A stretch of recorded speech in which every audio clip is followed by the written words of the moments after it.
ang nagmamahal sa Diyos, kitang-kita sa kanyang buhay. Paano siya mamuhay. Ang mga taong nagmamahal sa Diyos, ang kanyang primary concern, sa Lord.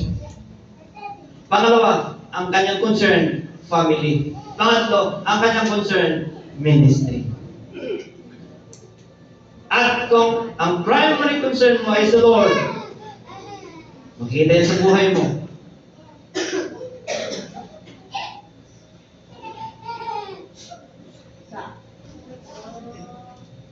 Kitang-kita yan sa buhay mo. Kung anong ginagawa mo.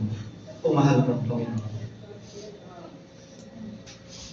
And we love God with all our heart. Na ang may-ari ng puso natin ay ang Diyos. Itong puso natin ay sa Kanya natin ibinibigay. Captive ito ng pag-ibig ng Diyos. And with all your soul,